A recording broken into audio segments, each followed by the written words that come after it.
சிவபக்தர்கள் அனைவருக்கும் வணக்கம். தொடர்ந்து புராணங்கள் பற்றி பார்த்துட்டு இருக்கோம். கருட புராணம் ஏற்கனவே பார்த்து முடிச்சாச்சு. வீடியோ எண்டிங்ல பிளேலிஸ்ட்ல பின் பண்ணிருக்கேன். உங்களுக்கு நேரம் இருக்கிறப்ப அதையும் பாருங்க. இன்னைக்கு நம்ம புதியது ஒரு தொடக்கமா பிரம்ம புராணத்தை தான் பார்க்க போறோம். 14 புராணங்கள்ல முதல்ல தோன்றின புராணம் பிரம்ம புராணம் அப்படின்னு வரலாற்று ஆய்வாளர்கள் சொல்றாங்க. அதனால இத ஆதி புராணம் அப்படின்னு சொல்றாங்க. புராணங்களுக்குரிய லட்சணங்கள் 5. அது என்னலாம் அப்படின்னா, பேரண்ட படைப்பு, பிரளயம் மூலமா உலக அழிவு, அண்டங்களோட தோற்றம், வெவ்வேறு மண்வந்திரங்கள், சூரிய சந்திர வம்சங்களோட வரலாறு, அரசர்களோட பரம்பரை வரலாறு. இதுல 5 விஷயங்களையும் பிரம்ம புராணம் விரிவா சொல்லுது. பொதுவா புராணங்கள் அரண், அரி, அயன் அப்படின்னு மூர்த்திகளை பற்றியே சொல்லுது. இருந்தாலும் சிவனை ரொம்ப ரொம்ப உயர்வா சில புராணங்களும் சொல்லுது. பிரம்ம புராணம் ஒரு ராஜசீக புராணம். 14 புராணங்களையும் வேதவியாசர் எழுதினாரு. இவரை கிருஷ்ணதவை பாயனர் அப்படின்னு அழைப்பாங்க. இவர் செந்தனல்ல கருப்பு உருவத்தோட தோன்றினவர் அப்படின்னு சொல்லப்படுது. இதனாலதான் இவருக்கு இந்த பெயரும் வந்தது. மகாபாரதத்தை எழுதினதுக்கு அப்புறமா வேதவியாசர் 14 புராணங்களையும் எழுதினாரு. இருந்தப்பவும் பிரம்ம புராணத்தோட 8 பிரதிகள் கிடைக்காததுனால அறிஞர்கள் மகாபாரதம், ஹரிவம்சம், வாயு புராணம், மார்க்கண்டேய புராணம், விஷ்ணு புராணம் இந்த நூல்கள் இருந்து செய்திகளை எல்லாம் சேகரித்து அதை ஒழுங்குபடுத்தி பிரம்ம புராணமா உருவாக்குனாங்க அப்படின்னு சொல்லப்படுது. நைமிசாரண்ய வனத்துல இருந்த வேதவியாசரோட சீடரான சூத முனிவரோட தபோவனத்துல முனிவர்கள் பல பேர் கூடியிருந்தாங்க. உள்ள சூத முனிவர் பிரார்த்தனை செஞ்சிட்டு இருந்தாரு. ஓம புகையில வாசனையும் வாசனை திரவியங்களோட நறுமணமான புகையும் ஆசிரமத்தையே புனிதப்படுத்திட்டு இருந்தது. உள்ள இருந்து கேட்கக்கூடிய வேத ஒளிய முனிவர்கள் மெய்மறந்து கேட்டுட்டு இருந்தாங்க. பிரார்த்தனை முடிஞ்சதுக்கு அப்புறமா சூத முனிவர் பூஜை அறையை விட்டு வெளியே வந்தாரு. முனிவர்கள் எல்லாருமே எழுந்து நின்று அவரை வாழ்த்தி வரவேற்றாங்க. சூத முனிவர் அங்க இருந்த முனிவர்களை புன் சிரிப்பால வரவேற்றாரு. முனிவர்கள் தனக்கு ஏற்படக்கூடிய ஐயங்களை நிவர்த்தி செய்யவும் புராண வரலாறுகளை கேட்டறியவும் தினமும் அவரோட தபோவனத்துக்கு வருவாங்க. குருவே, எனக்கு ஏற்படக்கூடிய ஐயங்களை தெரிவித்து எம்மை பரிசுத்தப்படுத்துவீர்கள்.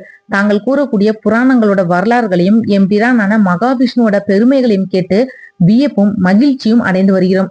இன்று தாங்கள் எமக்கு பிரம்ம புராணத்தை பற்றி முழுமையாக கூற வேண்டும் அப்படின்னு கேக்குறாங்க. முனிவர்களே, பகவானோட பெருமைகளையும் மகிமைகளையும் அருட்செயல்களையும் புராணங்கள் அழகாகவும் சுவையாகவும் சொல்லுது. இத கேக்குறவங்க பாக்கியசாலிகள், சொல்றவங்க அவங்கள விட பாக்கியசாலியாவாங்க. எத்தனை முறை இத சொன்னாலும் கேட்டாலும் தெவிட்டாது. கேட்க கேட்க புதுமை மிக்கதா இருக்கிறதோட கேக்குறவங்களையும் சொல்றவங்களையும் மகாவிஷ்ணுவோட அருள் பற்றி பிடித்து கொள்ளும். அதனால அவங்களுக்கு எந்த துன்பங்களும் வரவும் பகவான் விடமாட்டாரு. உலக சிருஷ்டி பற்றி பகவத புராணம் சொல்றது என்னன்னா, உலகெங்கும் நீர் நிறைந்திருக்க பிரம்மனாகிய பகவான் விஷ்ணு அந்த நீருக்கு மேல யோக துயில் கொண்டிருந்தார். நீருக்கு நர அப்படின்ற பெயரும் உண்டு. அயனம் அப்படின்னா படுக்கை. அதனால நீரின் மேல் துயில் கொண்டிருந்த விஷ்ணுவுக்கு நாராயணன் அப்படின்ற பெயரும் உண்டானது. விஷ்ணு பகவான் நீரின் மேல யோக நித்திரை செஞ்சு கொண்டிருக்கப்போ நீரின் அடியில இருந்து ஒரு முட்டை வெளியில வந்தது. அதுக்குள்ள பிரம்மா வீற்றிருந்தார். அவர் முட்டையோட 2 பகுதியில இருந்து ஸ்வர்க்கத்தையும் பூமியையும் உருவாக்குனார். அவர் சுயம்புவா செயல்பட்டு முன்னாடி உருவாக்குன ஸ்வர்க்கம், பூமி இந்த 2ல இருந்து ஆகாயம், திக்குகள், காலம், மொழி, உணர்வுகள் இது எல்லாம் உருவாச்சு. அதுக்கப்புறமா பிரம்மாவோட மனசுல இருந்து மரீசி, அந்திரி, ஆங்கிரசர், புலஸ்தியர், கிரது, வசிட்டர் அப்படின்னு சப்த ரிஷிகளையும் தோற்றுவித்தாரு. அதுக்கப்புறமா ருத்ரனையும் சனத் குமாரரையும் தோற்றுவிச்சாரு. நெடுங்காலம் பிரம்மா தவம் செஞ்சு ஒரு ஆணையும் ஒரு பெண்ணையும் படைச்சாரு. அவர் படைத்த ஆணோட பெயர் சுபயம்பு மனு, பெண்ணோட பெயர் சதருபை. இவங்களோட மகனோட பெயர் மனு. மனு தோற்றுவித்தார்களே மானிடர் ஆவார். அந்த தம்பதியினருக்கு வீரன், பிரிய விரதன், உத்தான பாதன் அப்படின்னு 3 மக்கள் பிறந்தாங்க. உத்தான பாதனுக்கு துருவன் அப்படின்னு மகனும் பிறந்தான். இவன் பெரிய தாயாரோட கொடுமைகளை தாங்க முடியாம 3 வயசுல காட்டுக்கு போய் தவம் செஞ்சு துருவ நட்சத்திரமா விளங்குறான். துருவனோட பரம்பரையில தோன்றின பிரசீன பர்கிக்கு பிரசேதனர்கள் அப்படின்னு அழைக்கப்படக்கூடிய 11 பிறந்தாங்க. அவங்களுக்கு திருமணம் செஞ்சு கொடுத்து படைப்பு தொழிலை செய்விக்க பிரசீனபர்க்கு விரும்பினப்போ அவங்க அதை விரும்பாம காட்டுக்கு தவம் செய்யறதுக்காக போயிட்டாங்க. இதனால படைப்பு தொழில் இல்லாம உலகம் காடாகிடுச்சு. அதை கண்டு சீற்றம் கொண்ட பிரசேதனர்களை வாயுவும் அக்னியும் உருவாக்கி காடுகளை எரித்து அழித்தாங்க. அதை பார்த்து பெரும் துயரம் கொண்ட சோமன் அழகிய பெண்ணான மரீசையோட சேர்ந்து பிரசேனர்களை சாந்தப்படுத்தி மரீசிய திருமணம் செஞ்சும் வச்சாங்க. அவங்களுக்கு ஒரு மகன் பிறந்தான். அவனோட பெற்றோர் தட்ச பிரஜாபதி என பேரும் சூட்டினாங்க. மைத்திரேய மகரிஷி தொடர்ந்து சொன்னாரு, விதுரரே, சுவாயம்பு மனுவோட சந்ததியை நீர் அறிந்து கொள்ளணும். சுவாயம்பு மனுவுக்கு தேவகுதி, ஆகுதி, பிரகுதி அப்படின்னு 3 பெண்களும், பிரிய விரதன், உத்தான பரதன் அப்படின்னு 2 ஆண் பிள்ளைகளும் பிறந்தாங்க. தேவகுதி கார்த்த பிரஜாபதிக்கு திருமணம் செஞ்சு கொடுத்தாங்க. இவங்களுக்கு கபிலர் பிறந்தாரு. தனக்கு இன்னும் ஆண் பிள்ளைகள் பிறக்கணும் அப்படின்ற விருப்போட வாழ்ந்த சுவாயம்பு மனு தனது புதல்வியான ஆகுதிய ருசி அப்படின்னு சொல்லக்கூடிய பிரஜாபதிக்கு திருமணம் செஞ்சு கொடுக்கிறப்போ அவங்களுக்கு பிறக்கக்கூடிய ஆண் குழந்தைய தனக்கு தரணும் அப்படின்ற நிபந்தனையோட திருமணம் செஞ்சு கொடுத்தாரு. 2 பேருக்கும் ஒரு ஆண் குழந்தையும் ஒரு பெண் குழந்தையும் பிறந்தது. ஆண் குழந்தை திருமாலோட அம்சம் கொண்டதாகவும் பெண் குழந்தை திருமகளோட அம்சம் கொண்டதாகவும் இருந்தது. ஆண் குழந்தைக்கு யக்ஞன் அப்படின்னும் பெண் குழந்தைக்கு தட்சிணை அப்படின்னு பெயர் சூட்டினாங்க. முன்னாடி செஞ்ச ஒப்பந்தத்துப்படி சுவாயம்பு மனு தன்னோட மகளுக்கு பிறந்த ஆண் குழந்தையான யக்ஞனை தன்னோட வீட்டுக்கு அழைச்சிட்டு வளர்த்தாரு. ருசி தட்சிணைய வளர்த்துட்டு வந்தா. பருவ வயது வந்ததுமே யக்ஞனுக்கும் தட்சிணைக்கும் சுவாயம்பு மனு திருமணம் செஞ்சு வச்சாரு. சுவாயம்பு மனு தன்னோட 3வது மகளை தசன் அப்படின்னு சொல்லக்கூடிய பிரஜாபதிக்கு திருமணம் செஞ்சு வச்சாரு. 2 பேருக்குமே 16 பெண்கள் பிறந்தாங்க. அந்த பெண்கள்ல ஒருத்திய அக்னி பகவானுக்கும் இன்னொருத்திய பிதிருகளுக்கும் மற்றொரு பெண்ணான சதி அப்படின்னு சொல்லக்கூடியவள பரமசிவனுக்கும் தட்ச பிரஜாபதி திருமணம் செஞ்சு கொடுத்தாரு. தர்மத்துக்கு திருமணம் செஞ்சு கொடுத்த 13 பெண்கள்ல மூர்த்தின்னு சொல்லக்கூடியவன் நரன், நாராயணன் அப்படின்னு 2 ரிஷிகளை பெற்றாள். தர்மத்துக்கு திருமணம் செஞ்சு கொடுத்த 13 பெண்கள்ல மூர்த்தின்னு சொல்லக்கூடியவன் நரன், நாராயணன் அப்படின்னு 2 ரிஷிகளை பெற்றா. இவங்க 2 பேருமே பூமியோட பாரத்தை குறைக்கிறதுக்காக பிறந்ததுனால இவங்க 2 பேருமே பிறக்கிறப்போ வானத்துல மங்கள வாத்தியங்கள் எல்லாம் ஒழிச்சுது. தேவர்கள் பூ மாறி பொழிஞ்சாங்க. இவங்க யது குலத்துல கிருஷ்ணராகவும் குரு குலத்துல அர்ஜுனனாகவும் அவதரிச்சாங்க. தட்ச பிரஜாபதியோட 16வது பெண்ணான சதின்னு சொல்லக்கூடியவள் பரமசிவனை திருமணம் செஞ்சா. பரமசிவனை தட்சன் எதிரியா மதிச்சதுனால சதி என்பவள் இளமை பருவத்தில இருந்து யோக மார்க்கத்தை கடைபிடிச்சு இறுதியில தன்னுடல நீத்தா. இப்படி சூத முனிவர் கூற இடைமறித்து ஒரு முனிவர் கேக்குறாரு, தட்ச பிரஜாபதிக்கும் பரமசிவனுக்கும் இடையில பகை வர காரணம் என்ன அப்படின்னு. முன்னொரு காலத்துல மரிசி முனிவர் பெரியதொரு யாகம் செஞ்சாரு. அதுக்கு இந்திரன் முதலான எல்லா தேவர்களும் வந்தாங்க. தட்ச பிரஜாபதி ஆணவத்தோட யாகசாலைக்கு வந்தப்போ பரமசிவனை தவிர எல்லா தேவர்களும் முனிவர்களையும் ரிஷிகளையும் எழுந்து நின்னு வணங்கி அவரை வரவேற்றாரு. தன்னோட மகளோட கணவனான பரமசிவன் எழுந்து நின்னு தன்னை வரவேற்காததை பார்த்து தட்சன் ஆத்திரத்தோட சொன்னா, தேவர்களே, முனிவர்களே, ரிஷிகளே, என்னோட மகளோட கணவனான பரமசிவன் என்ன மதிக்கல. முறைப்படி நான் அவனோட மாமனை மருமகன் தனது தந்தையை மதிப்பது போல மதிக்க வேண்டும் என்பது உங்களுக்கு தெரியும். எனது அழகான மகள் இவனின் மீது மையம் கொண்டமையால் இவனது தகுதி, தரம், குலம் இது எல்லாத்தையும் ஆராயாம நான் திருமணம் செஞ்சு வச்சுட்டேன். சுடலை சாம்பலை பூசி சுடலையில் நடனமாடி பிச்சை பற்றி உண்ணும் இவனுக்கு எனது தகுதியும் தராதரமும் தெரியவில்லை அப்படின்னு வாய்க்கு வந்தபடி பரமசிவனை திட்டான். அதுக்கப்புறம் பிரம்மதேவரோட விருப்பம் இல்லாம சதியை இவனுக்கு திருமணம் செஞ்சும் கொடுத்தேன். இப்படியான இந்த பரமசிவனுக்கு யாகங்கள் மேல அவிப்பாகம் பெறக்கூடிய உரிமை இல்லை அப்படின்னு சொல்லிட்டு நீரை கையில எடுத்து ஆசமனம் செஞ்சுட்டு தேவர்கள்ல இழிந்தவனான இவனுக்கு வேள்வியப்போ அவிப்பாகம் பெறக்கூடிய உரிமை இல்லாத போகட்டும் அப்படின்னு சபிச்சுட்டான். அதை கேட்டதுமே பெரும் கோபம் கொண்டு எழுந்த நந்தி தேவர் தாம் பெரியவன் அப்படின்னு நினைப்போட பரம்பொருளை சபிச்ச தட்சன் பேத புத்தியுள்ளவனாகவும் நல்ல புத்தி இல்லாதவனாகவும் விலங்குகளை போல காமத்தில் மயங்கட்டும், இறுதியில ஆட்டின் முகத்தோட அலையட்டும் அப்படின்னு சபிச்ச நந்தி தேவர் தட்சனுக்கு அனுசரணையாக இருந்த தேவர்களையும் முனிவர்களையும் சபிச்சுட்டாரு. இப்படி நந்தி தேவர் சபிச்சதுனால ஆத்திரம் அடைந்த பிருகு முனிவர் கடும் கோபம் கொண்டு சிவனுக்கு ஆதரவாக இருக்கிறவங்க வேத முறைக்கு ஒவ்வாத கருமங்களை செய்யட்டும், சடை, எலும்பு, நீரு இது எல்லாத்தையும் தரித்து கொண்டு அலையட்டும் சபிச்சிட்டாரு. அதுக்கப்புறமா சிவபெருமான் அந்த இடத்தை விட்டு போயிட்டாரு. தட்ச பிரஜாபதி மேன்மையான ஒரு யாகத்தை செய்ய விரும்பி தேவர்கள், முனிவர்கள், ரிஷிகள், பிராமணர்கள் எல்லாருக்குமே அழைப்பு அனுப்புனாரு. ஆனா சிவபெருமானுக்கு அனுப்பல. தன்னோட தந்தை ரொம்ப சிறப்பா செய்யக்கூடிய யாகத்துக்கு தானும் செல்லணும் அப்படின்ற விருப்பம் சதிதேவிக்கு உண்டானது.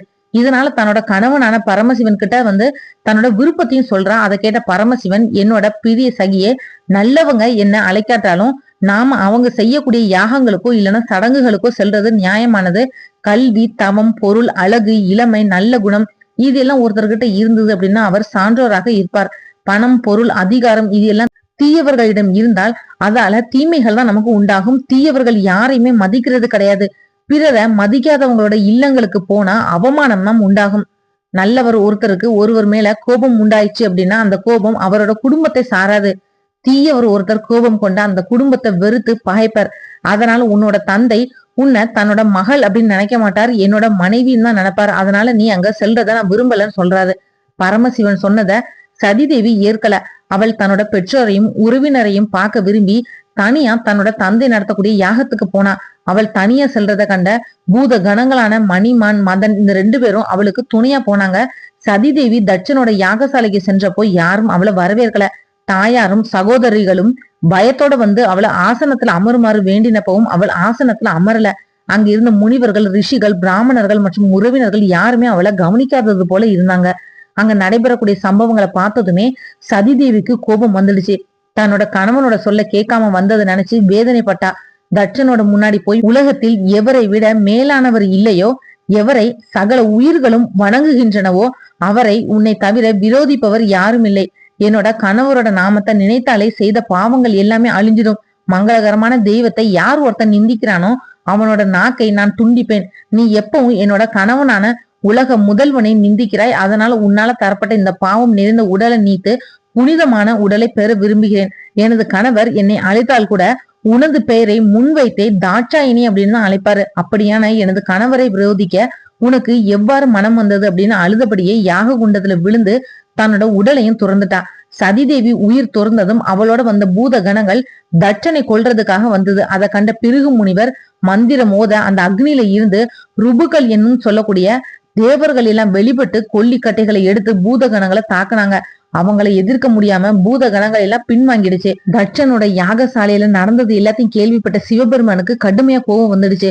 அவரோட கோபம் மிகுதியால நெற்றி கண்ணை திறந்துட்டாரு. அதுல இருந்து சிவனோட அம்சங்கள் எல்லாம் கொண்ட வீரபத்ரர் வெளிப்பட்டாரு. அவனோட தலை ஆகாயத்தை தொட்டது. 1000 கைகளும் முக்கண்களுடனும் கோர பற்களுடனும் நெருப்பை போல பிரகாசிக்கக்கூடிய தலை முடியுடனும் தோன்றினாரு. மண்டை ஓடுகளால் ஆன மாலையையும் அணிஞ்சிருந்தாரு. அவரோட 1000 கரங்களால பயங்கரமான ஆயுதங்கள் எல்லாம் இருந்தது. அவர் சிவபெருமான பணிந்து வணங்கினாரு. வீரபத்ரா, நீ என்னோட அம்சம், என்னோட படை தளபதியும் நீதான். நீ தட்சனோட யாகசாலைக்கு போய் யாகத்தை அழிச்சிடு, உன்னை எதிர்ப்பவங்களை கொன்றுடுன்னு சொன்னார் சிவபெருமான். சிவபெருமானோட கட்டளையை ஏற்று பெரும் கோபம் கொண்ட வீரபத்திரர் தட்சனோட யாகசாலையும் அடைஞ்சாரு. யாகசாலைக்கு எதிரில பெரும் புழுதி படலம் கிளம்புனதுனால பயந்த அந்தணர்களும் முனிவர்களும் தேவர்களும் என்ன நடைபெறுது அப்படின்னு நினைக்கிறதுக்கு முன்னாடியே வீரபத்திரரும் பூத கணங்களும் யாகசாலைக்குள்ள பிரவேசித்தாங்க. பூதகணங்கள் யாகசாலையை அழிச்சிடுச்சு. சில பேரு ரிஷிகளையும் முனிவர்களையும் தாக்குனாங்க. நிறைய பேர் பயந்து ஓடுனாங்க. மணிமான் சொல்லக்கூடிய பூதகணம் பிருகு முனிவரை பிடிச்சு கட்டுனா வீரபுத்திரர் வந்து தட்சனை பிடிச்சு தாக்கிட்டு கட்டி போட்டாரு.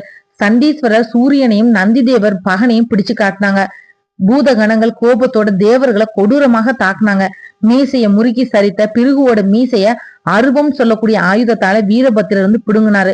தட்சன் சிவபெருமான நிந்தித்தப்போ கண் சிமிட்டி ரசித்த பகனோட கண்களை பிடுங்கி எறிந்தாரு. அப்போ சிரித்த சூரியனோட பற்களை வீரபத்திரர் உடைச்சாரு. அதுக்கப்புறமா வீரபத்திரர் தட்சனோட தலையை துண்டிச்சாரு. ஆனாலும் தலை வந்து துண்டிக்கப்படாமலே இருந்தது.